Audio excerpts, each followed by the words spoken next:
Nawas itu tidak bisa pidato, nggak bisa pidato. Suatu saat dipaksa pidato sama khalifah itu. Hei para hadirin, kamu pinter apa goblok?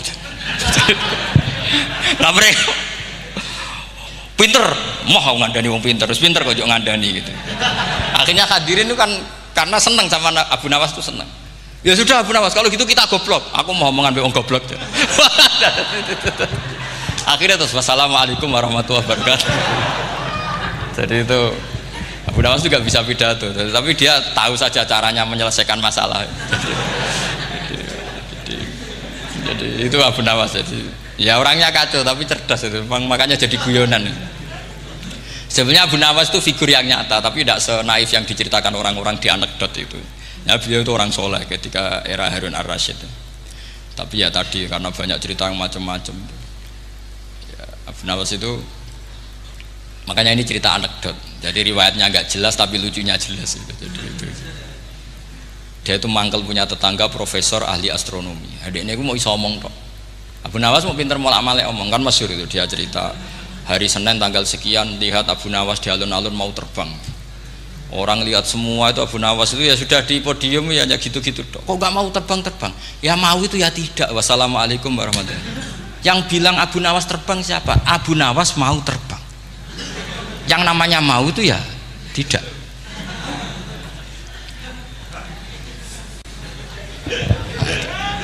Pernah dia itu lomba sama Harun ar-Rasyid, siapa paling banyak pengunjung rumahnya di alun-alun.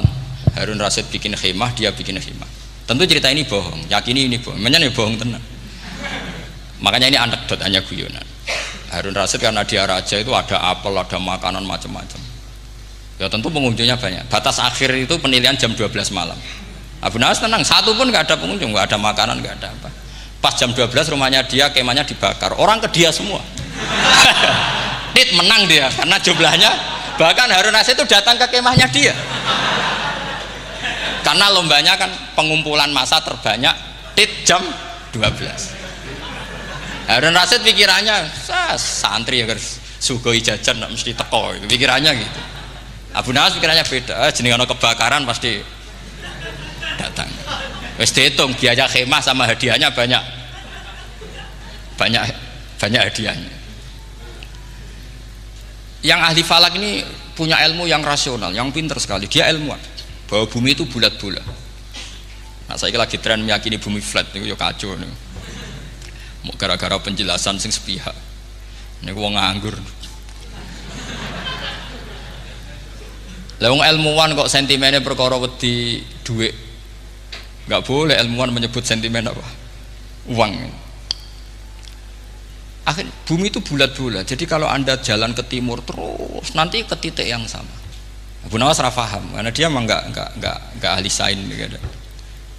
Suatu saat si profesor ini kemalingan, malingnya melayu ngetan.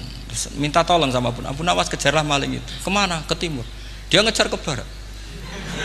Ditanya sama profesor, saya udah bilang larinya maling itu ke timur, kalau kejar ke barat nanti ketemu di titik yang sama. Jadi, akhirnya profesornya ngerti, oh ngenyek tuh kira itu. Jadi nah khawatir saya nanti kalau santri-santri tidak pinter ilmu terus pilihannya ilmu kayak Abu Nawas, jalan pintas tadi. Karena belajar falak jelimet, belajar faraid apa jelimet, ada aul, ada roh, terus semua ada masalah yang ruwet-ruwet, terus akhirnya mau olah bicara. Ini musibah, inna lillahi wa inna ilaihi raji'un. Itu tidak boleh. Quran tidak mengajarkan itu. Quran tetap mengajarkan ilmu meskipun ada nilai seninya. Ya tadi nilai seni tadi misalnya Allah mencontohkan daraba wa masalah rajulan fihi syuraka. Terus kedua uniknya Quran itu begini. Setelah dipikir itu nyata-nyata lebih detail. Misalnya begini. Ketika Allah mencontohkan ba'udah itu nyamuk. Itu orang-orang kafir itu bilang gini, ya Muhammad, Tuhan Anda kehilangan stok ilmiah. Sehingga contoh itu enggak yang dahsyat tapi sekedar nyamuk. Wong nyamuk kok digawe contoh. Mbok ya contoh itu dinosaurus, tak jerapah, tak apalah yang keren itu. Mosok contoh apa?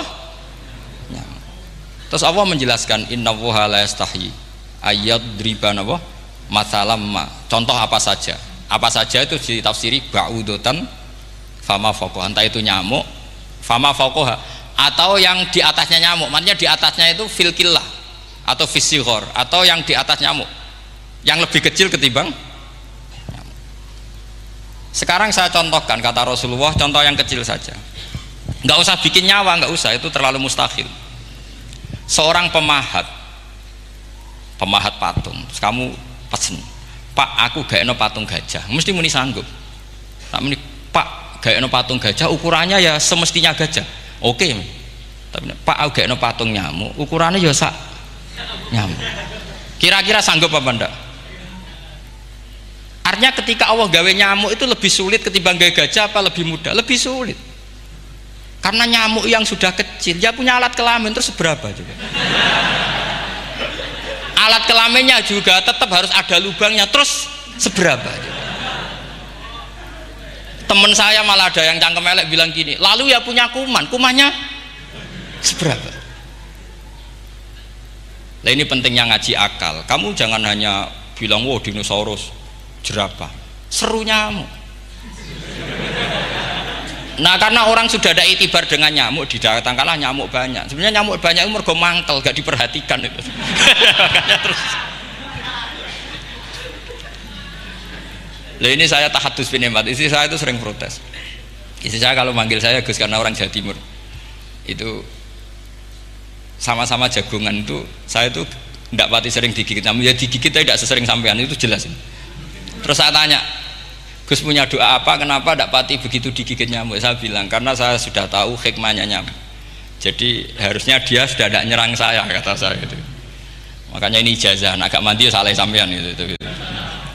Karena tadi logika yang terbangun gitu, kalau Allah bikin gajah, melubangi belalai gajah itu masih masuk akal, bahkan saat kita bikin patung masih bisa.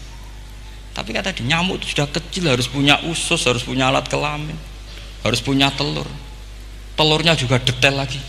Ini disebut inna woha la istahyi ayyadriba mathalam ma ba'udah. Sehingga ba'udah di mata ahli tafsir, di mata ulama ini contoh yang luar biasa. Tapi di mata orang-orang yang nggak seneng mikir, kok terima nyamuk itu. Makanya saya minta kangkang di sini bisa makan itu harus syukur. Makan itu luar biasa. Saya itu sering nyontohkan di Jogja ini. Saya punya temen sakit, kalau nggak ada obat dari Belanda itu mati. Kalau ini nggak dapat obat bagus dari Belanda atau dari Jerman itu meninggal. Berapa bulan lagi matinya? 3 bulan. Kalau nggak sampai dapat obat mati 3 bulan. Oh masih mandi obat yang di Jogja, apa itu makan atau minum? Kalau orang tidak minum tidak sampai 3 bulan sudah mati. Boy orang itu mikir seperti itu. Tapi kita ini kalau obat dari Jerman, dari Belanda itu hebat. Kalau enggak kita mati sebulan lagi, 3 bulan lagi. Allah bikin obat pada kita tiap hari, yaitu kita bisa makan, bisa minum. Itu kalau sekali nggak makan 5 hari bisa mati sama. Tapi kita karena ngakan itu hal yang biasa, nak duit iso utang terus dianggap biasa. Ini kalau ulama masalah besar. Punya otak seburuk itu masalah besar bagi ulama. Sehingga Allah tidak malu ketika ngendikan kulu wasrobu, tidak malu karena makan ini urgen, sangat penting. Dan Allah tidak malu meskipun Quran itu temanya kelas tinggi, biasa Allah mengatakan jong kowe kulu min thayyibati ma razaqnakum, kamu makanlah. Karena minum obat itu kebutuhan kita ketika sakit. Tapi kalau makan adalah kebutuhan kita sihatan wasukman, saat sakit maupun saat sehat. Nah, kalau Anda dengan kualitas ini, ketika Allah membicarakan makanan itu Anda akan respect sama Allah karena memang ini urgen betul. Tapi kalau Anda cara berpikir gini, hanya cari goro ibal ilmu yang aneh, yang seru, kamu baca ayat itu akan menjadi biasa-biasa saja. Dan itu masalah bagi mahabbah Anda pada Al-Quranul Karim. Ya saya kira demikian. Terus mangke saya pikir tidak etis ya, kan ini Jumat nanti sing biasa itikaf nanti terganggu. Nanti saya ada problem. Ya kalau ada tanya jawab ya saya mohon tadi ya, karena ini zaman akhir saya memang butuh sekali. Kenapa saya mau datang? Satu, hormat Kiai Hanan. Dua, saya memang ingin banyak mufassir lagi, jangan hanya lewat baca terjemah kemudian merasa menjadi ahli apa Quran atau ahli tafsir. Itu musibah besar itu masalah besar itu. Ya pokoknya saya mohon lah ya setidaknya gitu. Misalnya orang kafir, kamu cari saja orang kafir, ternyata ada yang harbi, ada yang dhimmi, ada yang mu'ahad, ada yang mustakman. Lalu dalam tarikh ada kafir Yahudi, kafir Nasrani, kafir ahli kitab. Kalau di fikih ada kafir yang lahum kitabun, ada yang tidak lahum kitabun. Kalau yang lahum kitabun disebut ini kitabiah kholiso, yang tidak itu kan beda-beda di fikih. Boleh nikahnya ndak, khilu dzabihatihim atau tidak, itu kan detail sekali. Makanya saya mohon ini latihan detail. Oke, sampean tetap ngaji, sering khatam itu bagus karena mengumpulkan semua ilmu. Tapi sampean harus menganalisis secara apa? Saya dulu ngaji Mbah Mun Muslim ya kilatan. Tapi saya ngapalkan sama Gus Bab. Gus Bab putrane Mbah Mun, dulu muridnya Said Muhammad. Saya itu tak pelajari lagi di rumah, tak analisis lagi setelah besar sampai sekarang, karena ya itu beda. Kita selalu Robbi zidni apa? Ilma. Misalnya begini contoh ya, contoh.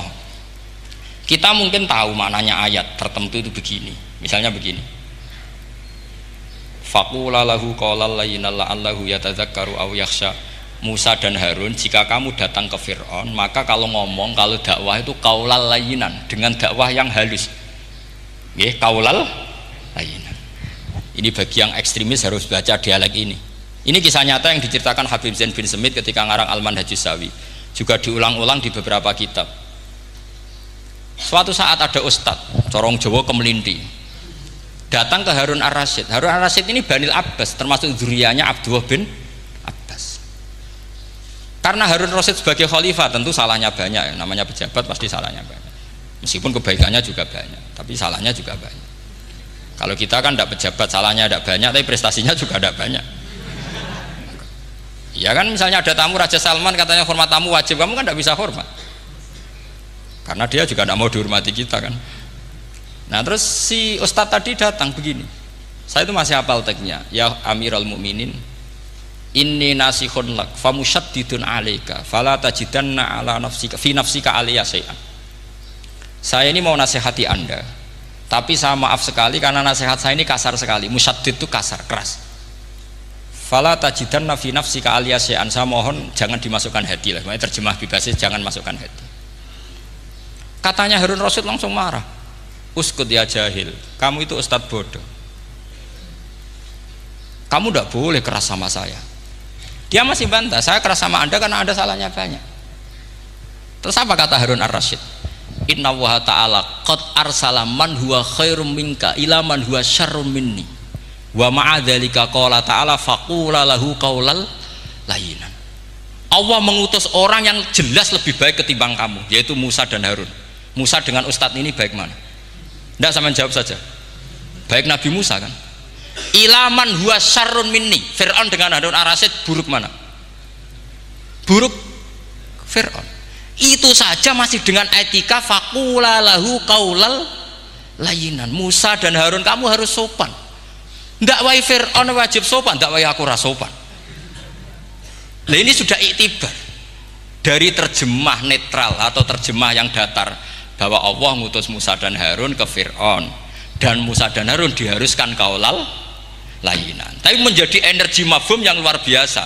Nak dakwai Fir'aun wae qaulan layyinan, apa maneh dakwai podo-podo mukmin. Makanya kata Harun Rasyid, uskut ya jahil, inna wa ta'ala qad arsala man huwa khairum minka ila man huwa syarrun minni wa ma'adzalika qala ta'ala faqula lahu qaulal layyin.